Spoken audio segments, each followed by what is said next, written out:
Hello students, आज कुछ interesting facts जो हैं डिफ्रैक्शन के बारे में आज हम स्टडी करेंगे। ये देखिए, कुछ इस तरह से हमें सिंगल स्लिट का डिफ्रैक्शन पैटर्न मिला था। बीच में हमें सेंट्रल मैक्सिमा मिला था और ये जो मैक्सिमा था इसको हमने फर्स्ट सेकेंडरी मैक्सिमा कह दिया था और इसको हमने सेकंड सेकेंडरी मैक्सिमा कह दिया था। सिमिलरली इसको हमने फर्स्ट सेकेंडरी मैक्सिमा कहा था और इसको हमने सेकंड सेकेंडरी मैक्सिमा कह दिया था। इसको एक नाम और भी आप दे सकते हैं, इसको आप साइड मैक्सिमा भी कह सकते हैं। तो ये आपका फर्स्ट साइड मैक्सिमा है और ये आपका सेकंड साइड मैक्सिमा है। उसके बाद देखिएगा, जो डिफ्रैक्शन है वो सिर्फ आपकी स्लिट की विड्थ के ऊपर से ही नहीं होगा, स्लिट की विड्थ से ही नहीं होगा। हमेशा जो है हमें जो है स्लिट ही नहीं चाहिए, जो आपके एजेस हैं किसी भी ऑब्जेक्ट के, उनसे भी क्या मिल सकता है, हमें डिफ्रैक्शन पैटर्न मिल सकता है। Diffraction is not limited when light passes through a narrow opening, it also occurs when light passes an edge। अब इसका मीनिंग देखिएगा, इसका मीनिंग क्या है। कंसीडर कीजिए कि आपके पास कोई ब्लेड है और इस ब्लेड में आपने देखा होगा कि अंदर जो है कुछ इस तरह का आपको डिज़ाइन सा नज़र आता है। यहाँ से जब लाइट पास होगी तो आपको पता है ये जो ओपनिंग्स हैं कहीं पर नैरो है और कहीं पर वाइड हैं। तो जहाँ पर नैरो है वहाँ पर तो नैरो ओपनिंग की वजह से डिफ्रैक्शन हो जाएगा। जहाँ पर ये वाइड ओपनिंग है तो ये जो वाइड ओपनिंग है इनके भी तो एजेस होंगे ना, तो इन एजेस से भी क्या मिलेगा, आपको डिफ्रैक्शन मिलेगा। तो यहाँ से अगर आप लाइट डाल रहे हैं और पीछे आपने स्क्रीन लगा रखी है तो पीछे स्क्रीन पर आपको ये वाला जो हिस्सा है ब्लेड का, यानी कि जहाँ से लाइट पास हो रही है, आपको स्क्रीन के ऊपर वो नज़र आएगा। और इसके अंदर भी हमें जो है फिर से वही डार्क ब्राइट फ्रिंजेस, यानी कि कुछ इस तरह की फ्रिंजेस नज़र आएंगी। तो यहाँ पर अंदर भी आपको बहुत सारी लाइनें नज़र आने वाली हैं जिनकी इंटेंसिटी लगातार इस तरह से डिक्रीज होती हुई चली जाएगी। When you look clear blue sky, you see tiny hair-like structures floating in your view, called floaters। अब देखिए, कई बार हम सूरज की तरफ तेज़ गर्मी में देखते हैं, ब्लू स्काई की तरफ देखते हैं तो हमें आँख मसलते हैं। हमें ये लगता है कि हमारे आँखों के आगे कुछ बारीक बारीक से धागे टाइप, रेशे टाइप जो है फाइबर्स की तरह पतली पतली लाइनें घूम रही हैं। तो ये मत मानिए कि आपकी आँखें ख़राब हैं, ये आपकी आँखों के अंदर जो मटेरियल है that is known as vitreous humour, वो एक ट्रांसपेरेंट मटेरियल है। उसके जो एजेस हैं, विट्रस ह्यूमर के जो एजेस हैं, इस ट्रांसपेरेंट मटेरियल के जो एजेस हैं, उनसे डिफ्रैक्शन हो रही है लाइट, और उन डिफ्रैक्शंस की वजह से आपको क्या हो रहा है, डार्क ब्राइट ये जो है लाइनें नज़र आ रही हैं। तो मटेरियल है आपका vitreous humour filling most of the eyeball, edges diffract the light and diffraction pattern obtained on retina. तो रेटिना के ऊपर हमें डिफ्रैक्शन पैटर्न नज़र आ रहा है। तो ये लाइनें जो हैं आपको कभी कभी ही नज़र आती हैं। Diffraction is a wave effect, आप इसको वेव फिनोमिना से ही इंडिकेट कर सकते हैं जब आप ये कंसीडर करेंगे कि जो लाइट है वो वेव बिहेवियर या वेव नेचर दिखा रही है। तो न्यूटन ने कहा था कि लाइट जो है वो पार्टिकल बिहेवियर दिखाती है। तो इस कंसेप्ट के ऊपर हम जो है डिफ्रैक्शन को जो है एक्सप्लेन नहीं कर सकते। सिर्फ डिफ्रैक्शन इंटरफेरेंस वेव नेचर पे ओवरलैपिंग की वजह से क्रस्ट के ऊपर, क्रस्ट की ट्रफ के ऊपर, उसकी वजह से हमें कंस्ट्रक्टिव और जो आपका डिस्ट्रक्टिव इंटरफेरेंस था वो मिल रहा था। अब इसमें भी देखिए एक मज़ेदार किस्सा है कि फ्रेशनल ने सबसे पहले जो है डिफ्रैक्शन पैटर्न स्टडी किया था। दो तरह के डिफ्रैक्शन पैटर्न हैं, हमने टाइप्स ऑफ डिफ्रैक्शंस में देखा था। एक था फ्रेशनल डिफ्रैक्शन और एक था फ्राउनहोफर डिफ्रैक्शन। पिछले लेक्चर्स में हमने फ्राउनहोफर डिफ्रैक्शंस जो हैं वो स्टडी किए हैं, दो तरह के, सिंगल स्लिट की वजह से और सर्कुलर एपर्चर की वजह से। तो जो सबसे पहले था वो हमें मिला था फ्रेशनल डिफ्रैक्शन।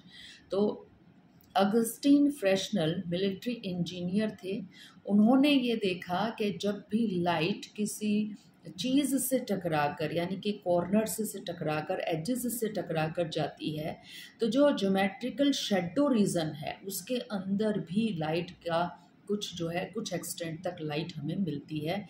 और उसने कहा कि लाइट का जो बिहेवियर है वो यहाँ पर पार्टिकल बिहेवियर नहीं है, लाइट जो है वो वेव थ्योरी पर यानी कि वेव नेचर को इंडिकेट कर रही है। इस वजह से जो लाइट है एजेस ऑफ द ऑब्स्टेकल के अराउंड बेंड हो रही है।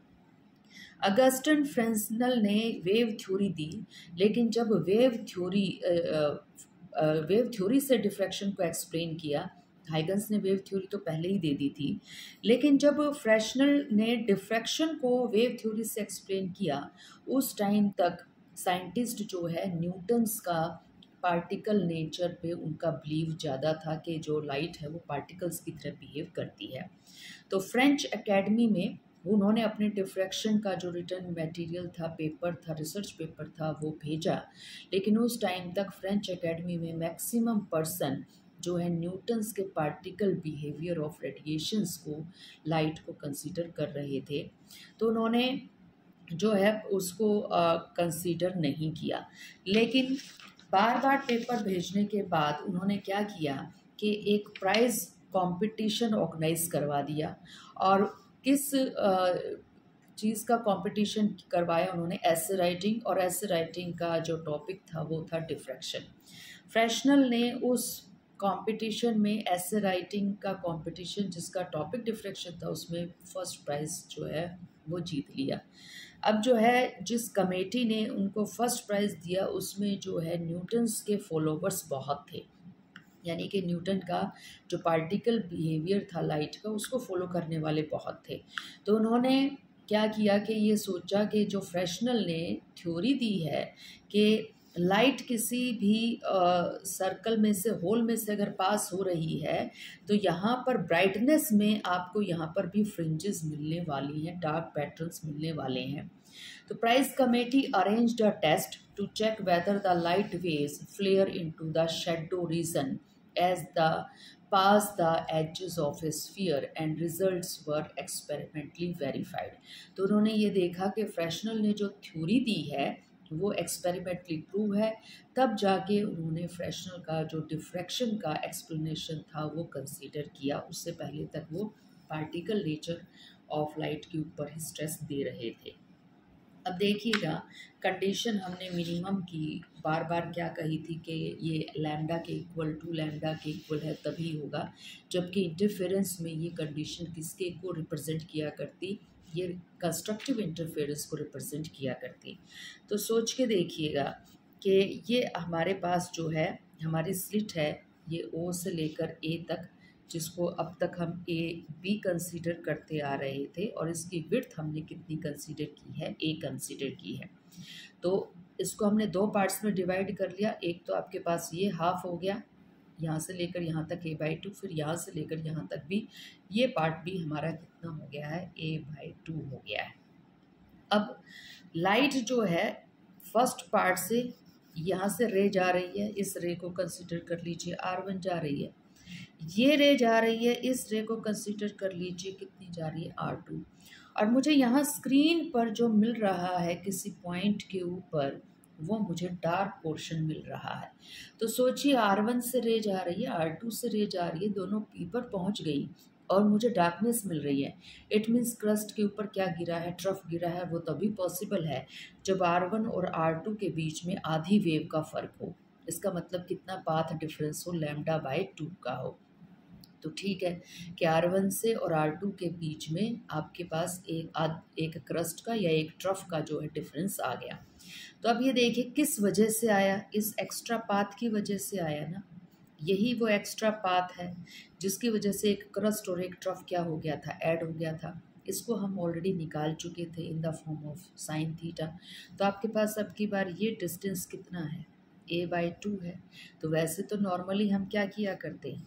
नॉर्मली हम ये किया करते कि यहाँ तक परपेंडिकुलर डाला करते और फिर कह दिया करते कि ये जो एक्स्ट्रा पाथ डिफरेंस है BC, इसको आप रिप्रेजेंट कर दिया करते ए साइन थीटा से। लेकिन अब तो हम यहाँ पर ये ले रहे हैं, तो ये डिस्टेंस कितना है? a/2। तो अब क्या लिखेंगे? a/2 साइन थीटा, और पाथ डिफरेंस कितने का है? ये फालतू जो डिस्टेंस है ये कितने का है? ये हाफ वेव का ही तो है, तो हाफ वेव कर दिया। 2 से हमारा 2 क्या हो गया? कैंसिल आउट, बचा क्या? ए साइन थीटा। तो P के ऊपर हमें यहाँ पर क्या मिल गया है, P के ऊपर हमें मिल गई है डार्कनेस। सिमिलरली R2 गई और इधर से R3 भी भेज दीजिए। R2 और R3 के बीच में भी पाथ डिफरेंस कितने का है, λ/2 का। फिर हमारे पास यही कंडीशन आ जाएगी, फिर हमारे पास आ जाएगा A sine theta is equal to lambda, और P पर हमें क्या नज़र आएगी, डार्कनेस नज़र आएगी। अब देखिए, हमने तो 1 लैम्डा के लिए भी डार्कनेस कही थी, हमने तो 2 लैम्डा के लिए भी डार्कनेस कही थी। 2 लैम्डा के लिए डार्कनेस को कैसे एक्सप्लेन करेंगे। 2 लैम्डा के लिए हमारी जो ये पूरी की पूरी स्लिट है ए, इसको हमने 4 पार्ट्स में डिवाइड कर दिया। अब की बार R1 और R2 जब पॉइंट P पर पहुंचेंगी, इनके बीच में फिर वही बात है, P के ऊपर क्या होना चाहिए, डार्कनेस। हम तो मिनिमम की कंडीशन पता लगाना जा रहे हैं। तो R1 से लाइट पहुंच रही है, R2 से लाइट पहुंच रही है, तो इनके बीच में आधी क्रस्ट, एक क्रस्ट का या एक ट्रफ का डिफरेंस होना चाहिए, यानी कि कितना वेव का डिफरेंस होना चाहिए, आधी का। तो अब की बार देखिएगा, हमें ये एक्स्ट्रा पाथ निकालना है। इसका मतलब ये वाली ट्रायंगल लेनी है, राइट एंगल ट्रायंगल। तो ये फॉर्मूला क्या बनेगा आपका, A/4 साइन थीटा, और पाथ डिफरेंस कितने का आ रहा है, λ/2 का। तो जब आप यहाँ पर इसको करेंगे कैंसिल आउट और 2 को उधर शिफ्ट कर देंगे, तो क्या ये यही नहीं आ जाएगा, A sine theta is equal to 2 lambda. तो ये भी कंडीशन किसकी आ रही है, ये कंडीशन भी तो हमारी किसकी आ रही है, डार्कनेस की आ रही है। तो अगर मान लीजिए कि फिर थोड़ा सा पॉइंट और ऊपर है P, यहाँ पर फिर मुझे डार्कनेस नज़र आ रही है, तो इसका मतलब ये हो गया कि अब की बार इस पॉइंट के लिए मैं पूरी स्लिट को कितने पार्ट्स में डिवाइड कर लूँगी, 6 पार्ट्स में डिवाइड कर लूँगी। तो ये हो जाएगा अब की बार A/6, ये रहेगा λ/2, और फिर यहाँ पर कितना आ जाएगा, 3 लैम्डा। तो ये जो 1 लैम्डा, 2 लैम्डा, 3 लैम्डा हमने लिया है ना, तो ये इस वजह से लिया है। हर बार पाथ डिफरेंस तो होगा λ/2 का, और यहाँ पर हम 4 पार्ट्स, 6 पार्ट्स, 8 पार्ट्स रखेंगे, ताकि हर पार्ट एक दूसरे को क्या कर दे, कैंसिल आउट कर दे। तो नेक्स्ट जो टॉपिक हमारा रहेगा, उसमें इंटेंसिटी को रिप्रेजेंट करने का फ्राउनहोफर सिंगल स्लिट डिफ्रैक्शन में बड़ा इंटरेस्टिंग वे आपको बताया जाएगा।